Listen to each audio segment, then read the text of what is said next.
Hey, you have Patrick Findaro here, co-founder at Vetted Biz. Very excited to have on Mark Woodsum, who's a franchisee of Brightstar. His franchise alone has over 300 employees across Orange County. We're going to talk a bit about how he got into the Brightstar system, how he's grown his business, as well as changes that have been happening at the Brightstar organization that has prompted him to go head to head with his organization against the franchise brand to fight for the rights of his operation as well as hundreds of franchisees in the Brightstar organization. So stay tuned as we jump into Mark's background, his experience starting acquiring a Brightstar franchise and growing it, as well as what the latest status is with his franchise organization, his franchise association, I should say. So Mark, thanks so much for joining today. Patrick, thanks for having me on. And just to add to what you said, I'm also the president of the BrightStar Owners Association of over 200 owners here in across the country. And I'm located, I actually own 4 franchises here in Orange County, California. And it's incredible. Like you acquired the first one back in 2015? Yes. And it was mostly home care, not as many employees? Yes, it was quite a bit smaller. We did about 90% of our business back when I started out was doing almost all home health care, and now that's about a third of our business. And now another third of it is staffing for other companies with a labor shortage, and another third of it is what we call the skilled business, which is LVNs and RNs, and we do a lot of clinical trials. In fact, we did the clinical trials for Johnson & Johnson to develop their COVID vaccination. So compared to some of the other franchises in the space, like Home Helpers, Comfort Keepers, I believe, they're more really just focused on one side of the business where it's just home health. And it looks like Yes. Brightstar is doing a lot of different activities for the senior population. Right. The vast majority, I don't know the percentage, but it's 80%, I believe, or more, just do what's called companion and personal care, taken care of, and mostly elder care. We also do a lot of child care, which people don't realize, and pediatric care.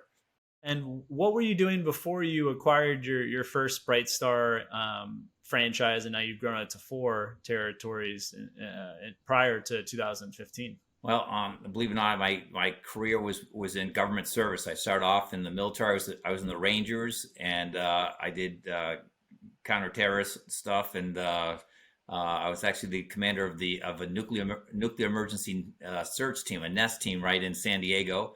And then after that, I went into the Foreign Service, and I was a diplomat with the State Department for many years. And then when I got out of the Foreign Service, I moved back. I always wanted to get back to California. Loved being in California when I was there as a NEST commander. Moved back out here, and I had another company that I owned for a while before selling it and buying this company. Very cool. And what piqued your interest about going in this industry rather than other, I guess, were you first convinced on the industry, or were you first convinced on like the franchise business model before you decided to get into Brightstar? First convinced on the industry. What I love about it is I have an MBA, so a strong business background, but I also have a vocational interest. Later in life, I was also, believe it or not, after getting out of the Foreign Service, I became ordained as an Episcopal priest. And so I have a strong interest in working with the elderly. I actually have a foundation in working with end of life and hospice and things like that. That was sort of my post Foreign Service career. And so the combination of having that vocational interest and having an MBA prompted me to want to put the two together. And so this career does exactly that. And then when I looked around, Brightstar had the best combination of, as I said earlier, doing the skilled business and the home health care. So it really made sense for me. And can you tell me a bit about the organization of Brightstar? How it's structured? Is it still run by the founder, or is it owned by a outside like private equity or larger company? It's still run by the founder, Shelly Sun. She's based just north of Chicago, and we've grown very rapidly. The company and individually. In fact, you asked about me. Our company we've grown by an average of around 60% per year over the last 4 years, and quadrupled the size of the company since I bought it. So there's a lot of opportunity in this company. and home health in general is enormous, especially since COVID. Is an enormous opportunity where people want to, obviously staying out of hospitals is a dangerous place for an elderly person because there's a lot of bad things that can happen in hospitals. That's why this industry has had a lot of acquisitions lately. Well, yeah, and I pulled up some of the stats of like 6 recent BrightStars that have sold through SBA lending, and one sold for 300K, but you have a few that sold for over a million, including one with 3 territories at 4.2 million in 2020, and the owner was making about $1 million in seller discretionary earnings. So it seems like it's a pretty profitable industry with high top line revenue and pretty nice margins, but especially the top line revenue seems pretty high. Well, it's what I tell people is it's a difficult business to get it off the ground, a lot harder than most. If you compare it to a lot of franchises like I use the example of Starbucks, where once you get your doors open, people show up at your doors because you got great name recognition, and everybody wants their cup of coffee in the morning. Ours, the first couple of years, is extremely tough, but once you get going and once you get a certain scale, it's a very nice business, and it can be pretty lucrative. And a lot of it's because you're adding a lot of value. It's a skilled business. It takes a lot of talent. It takes, and it's value added in economics. That's where you do well, and we do add a lot of value. And would you say, you came in through an acquisition? Would you say even those first year, 2 years with acquiring an existing business was still quite hard, or was it nice to kind of skip that startup period? It's absolutely a lot easier to skip the startup period. So in places like Miami Beach, for example, a big city like that, it's going to be a lot easier because you have a large population, things like that. So that's going to be relatively easy, and you get a new operation, you got things in place. But if you start in a place where there's no operation going on, generally you got a couple of years and they say 18 months to 2 years, there's sort of that dark time where we all go through it, where it can be pretty difficult. And that's why one of the advantages of something like BrightStar is the owners, and as president of the Owners Association, the reason we have this association more than anything is owners helping owners. You really need that support network, and that's one advantage of a franchise. We're talking about franchises here today, and we help each other. If I'd done this on my own, I'm not, it would have been much harder to do. And that owners helping owners is a big advantage. I did not have any background in healthcare at all, and I've been very, very successful. And a lot of it's because I could always pick up the phone or send out an email to other owners, and I got answers instantly to my questions. And out of these owners, do you have any that like aren't involved with the day-to-day operations and they have like a CEO, COO type, or are most of the owners involved working 40, 50 hours a week plus? Owners are very involved. Okay. And I wish it was just 40 or 50 hours. Yeah. I've got that in by about Tuesday.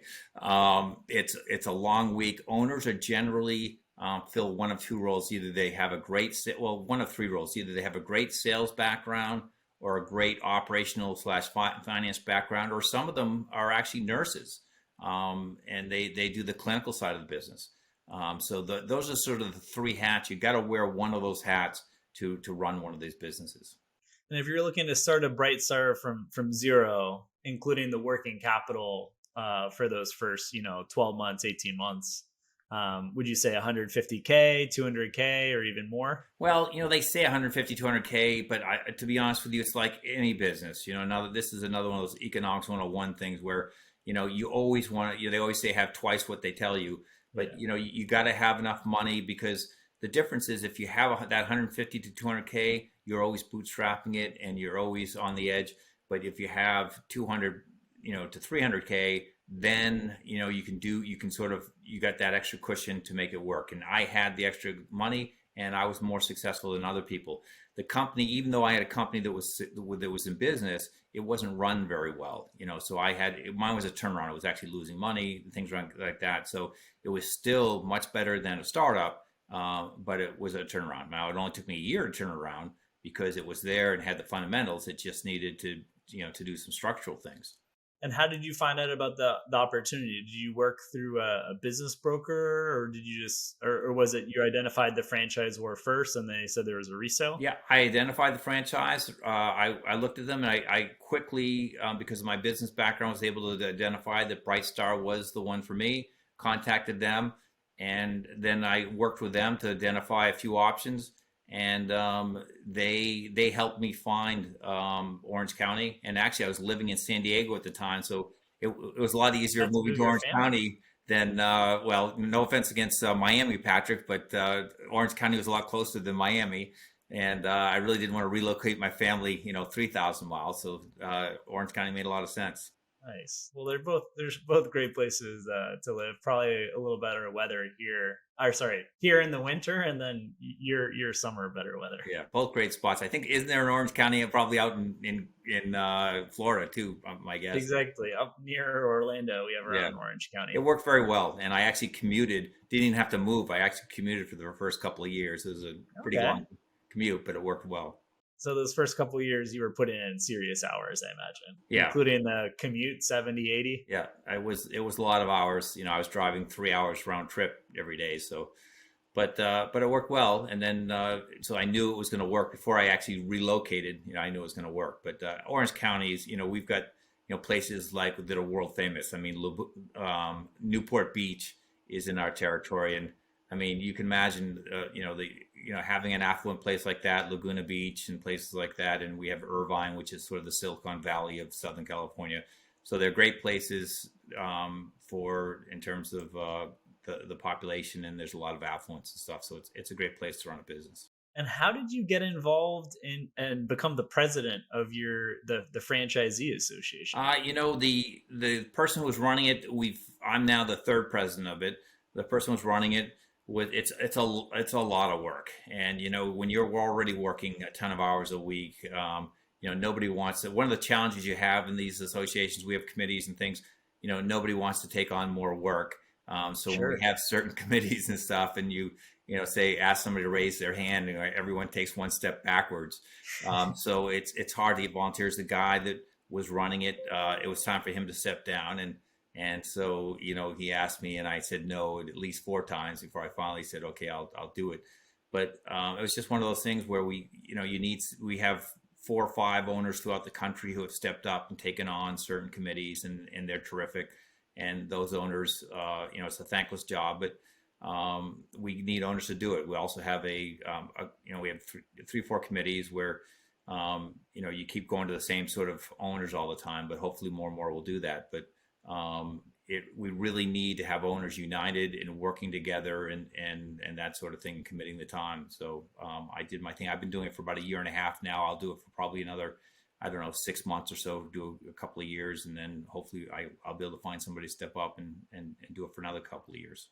And for those that are not familiar, like what's the difference between a franchisee association and like a franchise advisory council? Sure, we have a franchise advisory council, and that's another thing. It's hard to get owners on, but the franchise advisory council, it's a nice organization, but it's run primarily by, the franchisor, I should say, sort of manages that council, and it's they advise, but they don't have the same level of authority, in that the franchisor can take the advice or not take the advice, and they sort of manage the agenda, things like that. So, but the owners association, that's run by the owners. We the franchisees, we set the agenda, we set the tone, we do, that's our organization.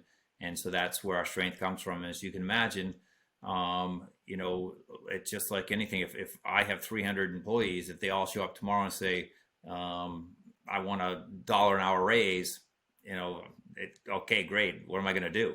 Hopefully they'll be reasonable, but a united workforce or united franchisees is a powerful thing. That power has to be used thoughtfully, though. We do that. We aren't trying to be unreasonable about anything. We want the importance of a franchisee, or they've done studies, and believe it or not, the franchise associations that have strong owner associations are better franchises. Our job, we do, for example, monthly best practice calls. We have an annual conference coming up next month. We're going to do some breakout sessions. We're going to do best practice session at lunch. Our job is to do things that help we have the same thing in mind. We both want. You want to I mean, I guess both the franchisor I guess the franchisor is more concerned with increasing top line revenue, Right. where franchise owners want to increase what they put in their pocket, or at least like or to pay down their debt, etc. So the earnings from the business. Right, and so there are going to be places, but at the end of the day, we all want top line revenue. Yeah, We just want to make sure it's going to the bottom line. Where a franchisor obviously is a little less concerned, but still they want bottom line revenue too, because bottom line revenue increases our profits or what we reinvest in the company to get more you top line revenue. reinvest. So if we're all smart, we do want the same thing, but sometimes we have to make sure that we talk the same language. And so, like when I was in the military, we used to get upset thinking the people in the headquarters didn't know what we were like. And the reality is that both sides get confused. Often headquarters, they knew they had a different picture we didn't understand, and the people in the field had a different picture they didn't understand. So often both, I have a great expression. I always say, two things can be true. Well, two things can be true, and sometimes part of my job is to say to the owners in the field is that don't always be sharpshooting headquarters, so to speak, because they have a perspective that we might not appreciate, and the other way around. When headquarters or corporate comes up with a plan, there's sometimes that they don't know how that's implemented in the field. They're not running the field operation, so both sides need to do a better job of communicating, understanding. As you know, this is sort of business 101. It's like when you buy real estate, it's always location, location, location, and we always try to beat that. We say, "Oh, this is such a great deal," and we always want to take advantage of the great deal. And you buy a house in Missouri for 200,000. You say, "Oh, that's great," and you can't understand why somebody buys a house for $4 million in San Francisco, but that $4 million house is worth $8 million in 3 years, and the Missouri house is worth 200,000 in 8 years. But it's the same thing in business. It's communications, communications, communications. And we do a lousy job at it, and we continue to, and that's our biggest problem. And it's been one of our problems as well. And were you part of the association when it was first formed, or was it prior to your acquisition back in 2015? It was prior to my acquisition, yes. It's been around for, I think probably about 12 years, give or take. And I've been in the system 8 years. But it's been around. It was actually started by a few owners actually in California, right here. So and it's been really, it's done some great work, but it's been hard. It's one of those things where people, again, it's a lot of work. So people get, when there's problems, everybody wants to be a member. When there aren't problems, everybody wants to go on and run their business. It's the same old thing. Yeah, and I've seen that with franchise owner associations where, usually there's some impetus and, there's a reason everyone pulls together, and maybe it's a new ownership group of the franchise brand, and they're enforcing terms in the franchise agreement that the previous owners never would have thought of enforcing. Right. And everyone kind of gets together. What I understand now, there's kind of a growing force between the owners with some recent updates going on at BrightStar. Yes, in the spring, the current, well, not current, the only franchisor we've had, Shelly Sun, we have an annual FDD agreement, franchise disclosure document, and we have a call option. And there's always new things in it, but a call option is a huge departure for us. And I understand certainly why. And for those that aren't familiar with the call option, basically they have the right to buy your business back. Yes, they have under certain terms and conditions, but basically they can buy back our company, and at within certain terms and conditions at any time. So there's basically two parts of it that are disconcerting to us. One is that it can, instead of me now owning my company from maybe, and remember, it is my company. We are independently owned. So instead of me now owning this company for the next 10 or 20 or 30 years, she could potentially buy this back in the next year or two. The other thing is that she determines the price to a certain extent. What is it on a multiple EBITDA? Like I pulled up the records. It looks like BrightStars are trading at like 3.9 to 5 EBITDA. Is there like a preset price? The thing is, it will be a preset price, but the thing is, it could be any price, because even though there's a preset price in there, if 2 years from now, she comes to me and says, I say, well, there's the preset price. She can say, well, you know what, you're not worth that. So here's the really disturbing thing: is it could be that I don't get bought, and I'm not using me, Mark Woodsum, but it could be that a company doesn't get bought at all. So the thing is that it could be you no longer have a value, because if all the best, for me, in my view, the best buyer for my company is some rich person in Newport Beach, who wants to, he's got a lot of money sitting around, he or she, and they want to buy my business to run a local business. I was a local person. That's how I bought the business. I was sitting, just south of here.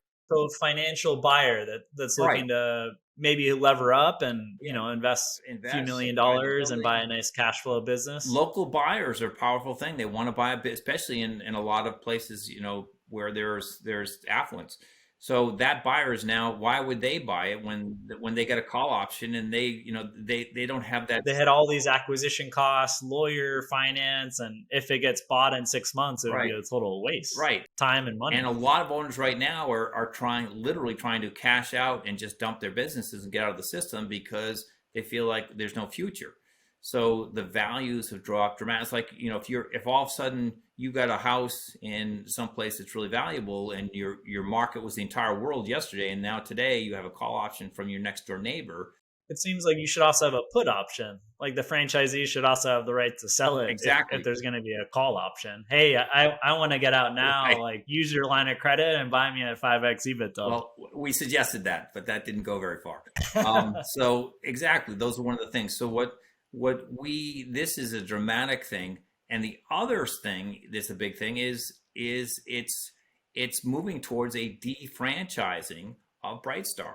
So we all bought in. There's this sense of a promise that when you buy into a franchise or buy into something, like if you buy a Starbucks or buy us, that you're going to be part of a franchise. You're buying into a franchise, and that's your future, and you're investing in it. And a lot of people, keep in mind, as I said earlier, there's this sense of this vocational side of it too, that you're buying into not just a business, but to do this great work, and we like doing it. And a lot of owners want to do this for a long, long time. And all of a sudden they woke up one morning finding out that in the next, and this is what we're talking about, in the next couple of years, not 20 years, you're forced into retirement.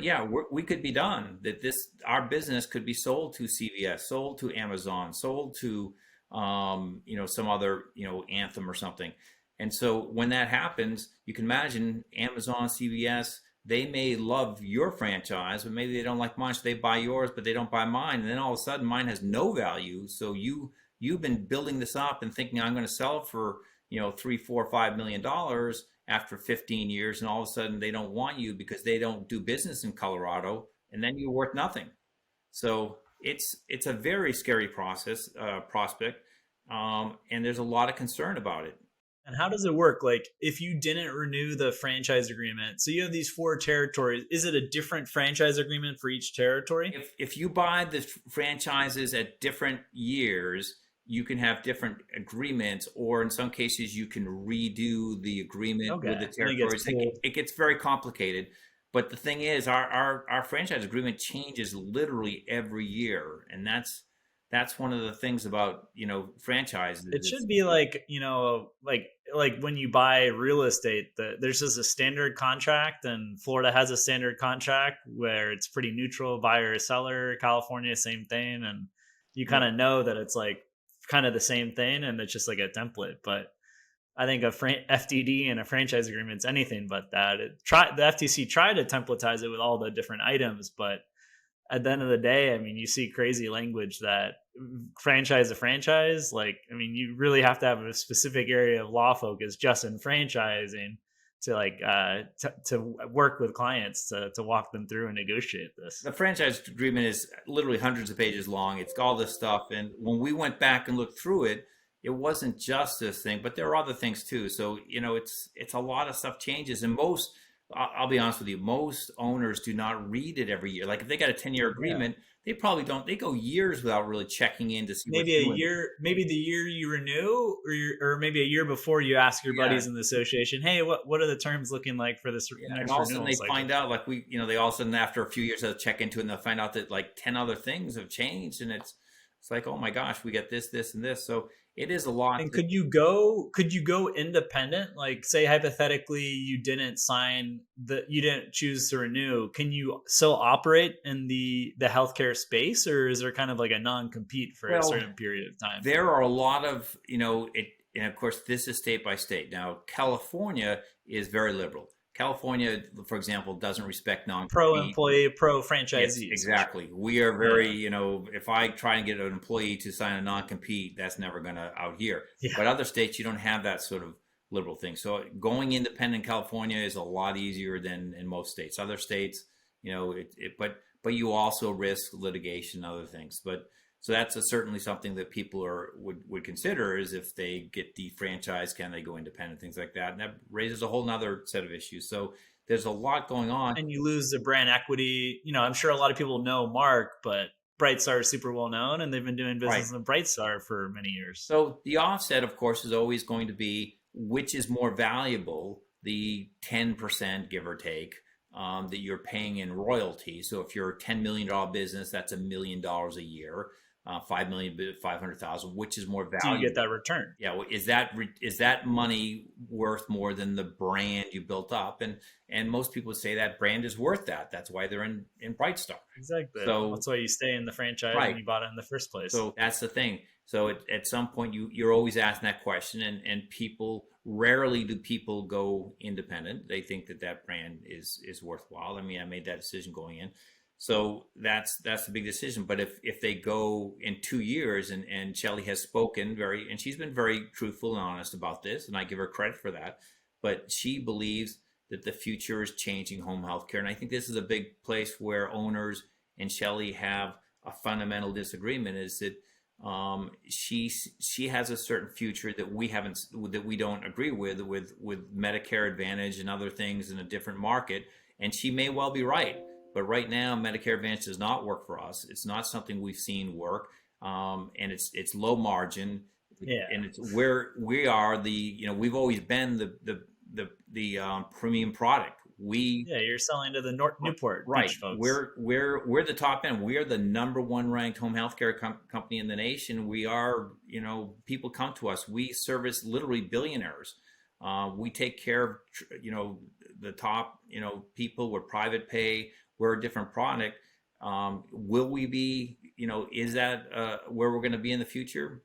Who knows? But that's not it now. And so that's a big question. And so if Shelley says Medicare Advantage is the future, that's a guess right now, I think. And what's the stage right now between the BrightStar Franchise Owner Association and then the brand BrightStar? Is it at that point of litigation, or is it before that? Well, we have litigation right now in California. So that's our starting point. And we're basically, we've had sat down with Shelley for several months, and we've had negotiations. We have an owners negotiation committee. We made some progress on some points, but the call option's still there. So right now we're at a point where we believe, we want the call option out. She wants it in. And so we came to a standstill. And so unfortunately we do have litigation, and we're asking, it's like anything. Once you get to that point, you ask the courts to make a decision. So the courts will decide it, or we'll have mediation along the way. And as you may or may not know, I think 99% of cases never get to trial. So there's a good chance at some point along the way we'll negotiate a settlement. And so we'll see, and hopefully we'll come up with ones.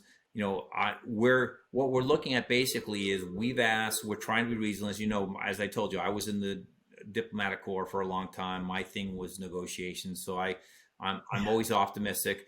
I've asked owners to look for, is there a call option dramatically different than the one we currently have that may make sense to us?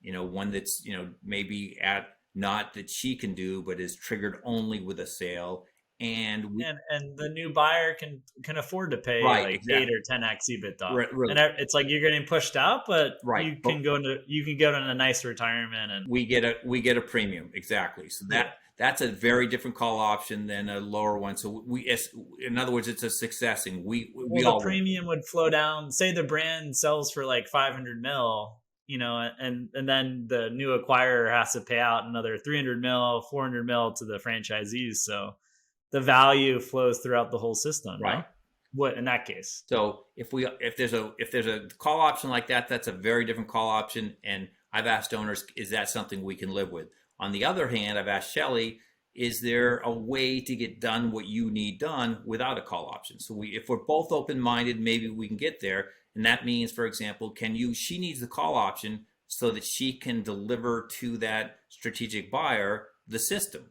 So I get that. So that makes sense. So is there a way is there a way she can accomplish what she can without a call option? And I'm asking owners, is there a way that we can live with that? Now, of course, the downside to owners there's some owners that literally never want to sell. They like their business, they want to go, but are you willing to sell if you get a real premium? And maybe that changes their mind. So if both sides are willing to think out of the box, and I think there seems to me there should be a way we can get this done. That's my view. And is there like a specific time frame that these things need to be happening? Because I imagine, there's over 200 owners in your organization, or Yes. they represent 200 territories? There's over 200 owners in almost 400 territories. And so probably a few of them have their agreements coming due where they Yes. need to sign a new agreement, right? Absolutely. So, and of course, nobody wants this hanging over them. The longer this hangs over us, every day there are owners that, there are a bunch of sales that have come to a close. There are people that literally were selling in the middle of selling their businesses, and the sales came to a screeching halt. So, and there are deals coming up. So, and also Shelly, even if she's looking at a sale, say in 2 years, it can take 2 years to negotiate something. So I think like a public company acquiring Right. a private company, it could be a year plus. Right. So to go through it all. there's a lot going on. So I think nobody wants this to drag on. And it takes time. For example, me, I'm the time I spend on this, it's inordinate. So everybody wants to get this move. It's not going to happen in the next 3, 4, 5 months, but nobody wants this to go on for the next 2 years, certainly. So what is the time frame? I don't know, 6 months to a year, probably.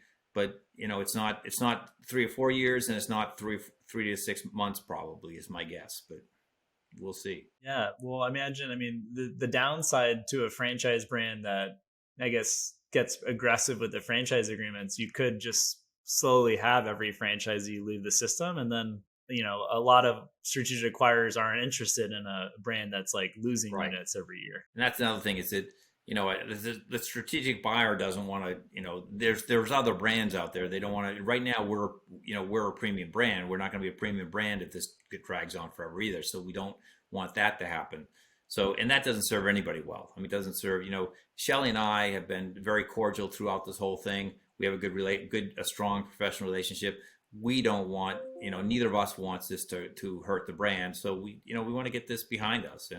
And I think, she has, strong, I know what she's trying to achieve, and that it makes sense to me, and I think she has a good sense of what we want to try to achieve. So we hope we can get there. But in all fairness, she, to my mind, she has to respect the fact that we have built this brand in terms of companies. 200 owners have spent a lot of time, a lot of money to increase this thing. I know it's her baby, so to speak, in terms of founding it and all that sort of thing. And I get that, but we also, 200 owners have put a lot of blood, sweat, and tears in this too. So I think we've all got to work together to make this happen. Do you have any advice? So we have a lot of franchise executives, even, private equity funds that invest in franchise brands. Do you have any advice for them in terms of, working with the Franchise Owner Association, or just appeasing franchisees to avoid, a conflict like this and litigation like this?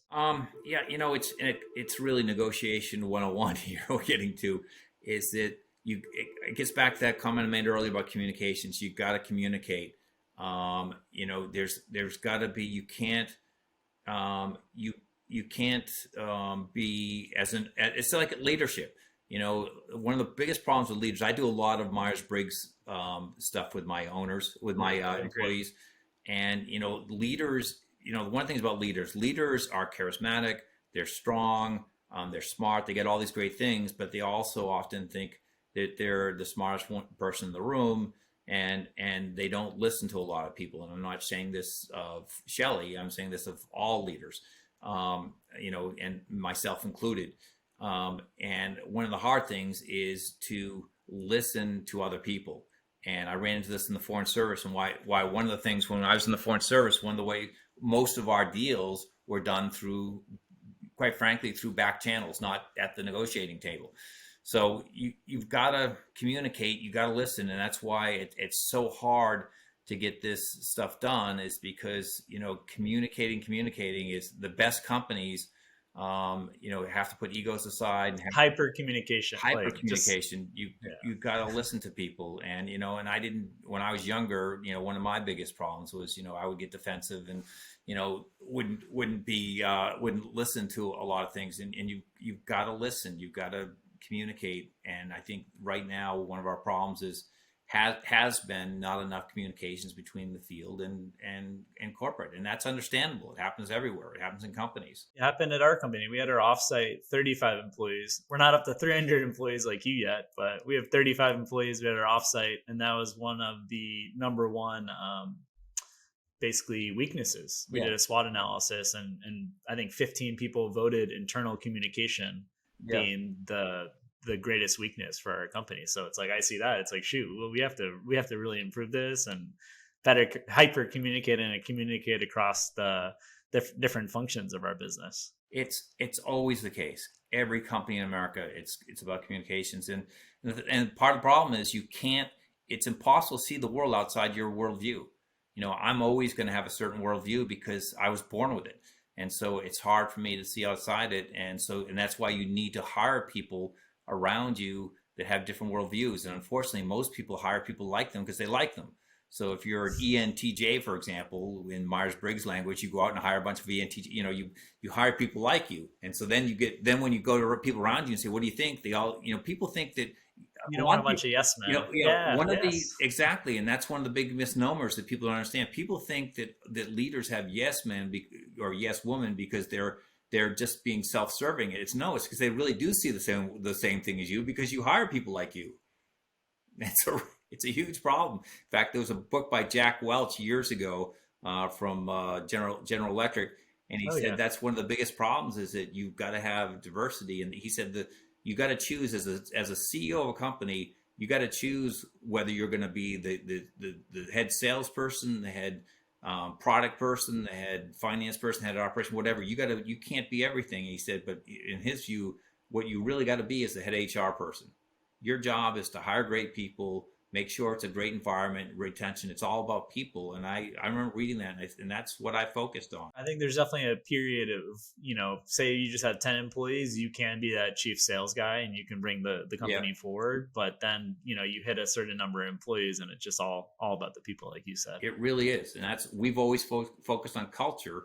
Culture is so important. And that's, you build a great culture and everything else takes care of itself. But that's what a lot of CEOs do is early on in small companies, they're usually either the sales or the product guy. They're one of those things and they're driving the business. But you've got to drive culture, and culture, a big part of culture is communications. And right now, a big part of what's been driving this thing with us and why we've been successful is just getting people. We've been very successful at getting people organized, getting the owners to talk to each other and that sort of thing and communicate. And it's been very successful for us. And so I think we'll be successful in getting this done. And success is not us beating Shelley. Our success is having mutual success. It's the success of BrightStar. Whether BrightStar sells, continues, whatever. But what we're trying to do is what's the best result for everybody, and it's not about victory. And in terms of communication, was this call option dumped on you guys? Like people received an agreement and it was just in the 70th page and size 8 font, or was it like a proper meeting where, hey, these are the changes for this year for you to know, and we changed this for this reason? I can't remember exactly how it happened, but it was just basically announced. and the reason given for us, I can't remember what it was, but it was, I don't know whether it was because of confidentiality or some other thing, but it really was just sort of announced, and that was unfortunate because then it was taken a lot worse than otherwise, I think. Yeah. You can imagine, oh, by the way, we'll because it didn't take long for people to figure out that this was the end of our business. So hey, your retirement plan? Yeah. I know you wanted to leave this to your kids. That's probably not going to happen now. Yeah. By the way, you might want to get your son or daughter in the room pretty soon. They may want to change their major from business to art or something. It was quite something. But and again, you get to communication. Shelley legitimately has a different view of this, and so part of it is trying to get her to see our view and empathy. Yeah, empathy. And same thing in my company. I have a very there's sometimes where I have somebody, I'll be sitting with somebody and they literally, I'm talking to a caregiver or something like this, and it's like I can't, how do I get in the head of a caregiver? Think about it. I have a caregiver who's a single mom with 3 kids living week to week. And she has some behavior that's a real problem, and I'm trying to talk to her about it, but she lives in a world that is so different from my world, that I have to be, it's very easy for me to get incredibly frustrated with her when she's late to work or her car breaks down every Thursday, but her world is completely anathema to mine. And so I've got to be, the part of me has to be caring and understanding and sit with her, but also I got to let her know she can't keep being late to work, but that's a hard conversation. Yeah, no, definitely. And I mean, I'm sure some of your employees just have so many more variables in their life where you kind of have certain things set, and that makes it much more predictable in terms of how you manage your day to day. But that's what CEOs do. You've got to take all that. You can't just take their head off. You got to sit down and you've got to factor in all that stuff, and it's it's complicated. And so in this thing here, we're hopeful that Shelley will get her arms around all the things that we're going through, and be able to understand that there's got to be a mutual ground somewhere that we can all work with. And I've got to get owners to understand that we have to do the same thing. So it's not going to be. So I was at the American Association of Franchisees and Dealers, and I hope to see you at that event next year. Yeah. But one of the things that I saw, there were some franchisees that maybe they're doing top line revenue of like 200K, 250K. They're working full time in the business, and there's really no light at the end of the tunnel because just the business model doesn't make sense. Right. And like, I'm not so confident that franchise brand's going to be able to make it where it's like you can have a great living from that business. So I guess for those franchisees, it's probably about trying to get out and move on to some other type of venture. But then other ones where, maybe the average franchisee is doing 800K in sales and they are making 100K, but there's issues with the franchisee. Any advice, I guess, for those franchisees that are in a system that is profitable or has good unit level economics, but they're having some sort of issues with the franchise brand? Boy, that's a tough one. Everyone's different. I was doing about $1.5 million when I took mine over. And now we're doing 8 million, and we know we can get to 10 or 15 million. You've got to be it's all different because it depends who you are. If you don't mind a business where I've always been in of course I work for the federal government, so I was in a very big art. But I like running operations. So if I had to be, I don't mind being hands on, but if I had to run a company where I was out on the road every day doing stuff, it would drive me crazy. I like being, I'm a people person. I like managing people. I like working with people.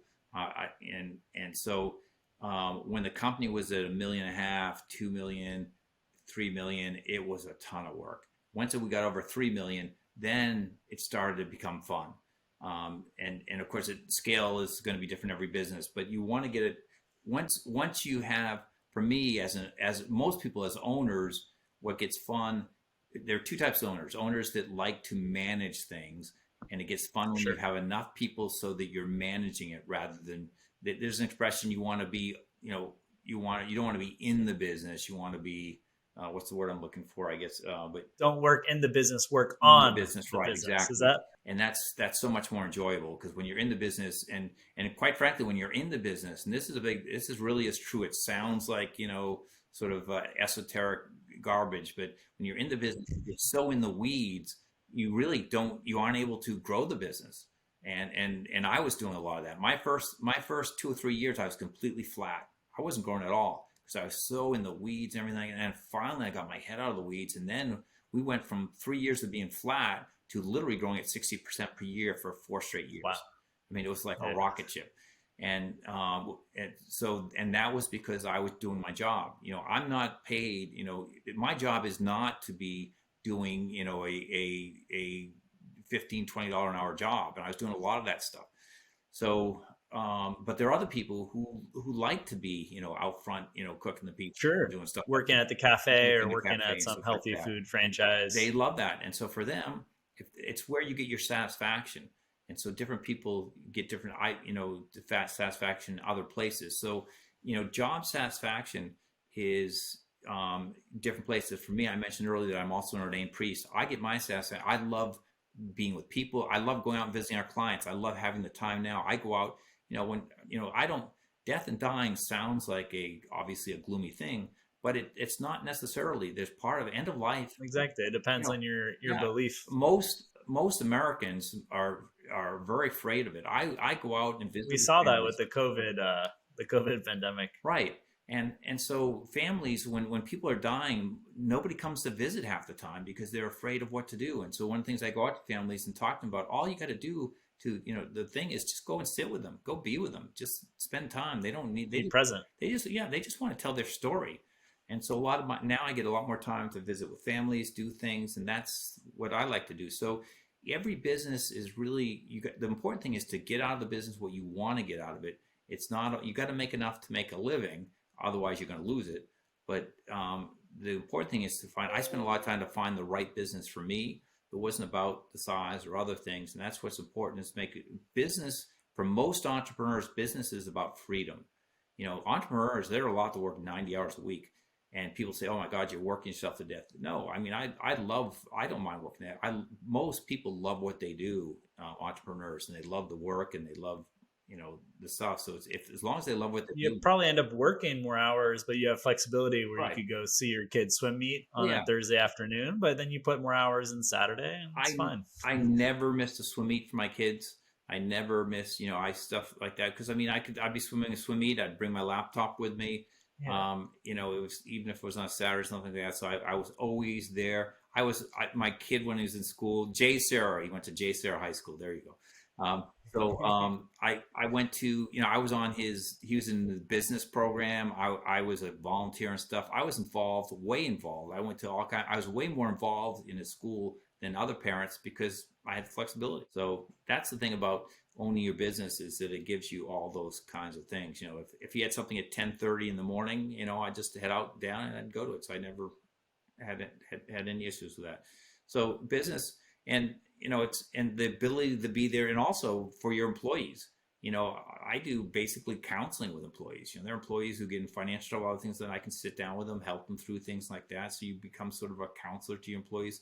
There's so many other things that you do when you're running a company beyond just running the business. Mark, well, I've really enjoyed this conversation. I've learned a ton just about the healthcare organization, about managing, what I should be doing as like a co-CEO with my brother, so we can grow and kind of cross the chasm to grow even bigger, as well as just kind of the intricacies of franchisee and franchisor relations. And if done right, it can be super profitable and fulfilling for everyone involved. But when there are hiccups, it can be extremely stressful and frustrating for all parties. Well, I'll tell you, there's never a dull moment in our business. Home health care is an amazing thing. It's incredibly rewarding. It's very difficult. It's a lot of chaos, and it's not organized chaos by any means.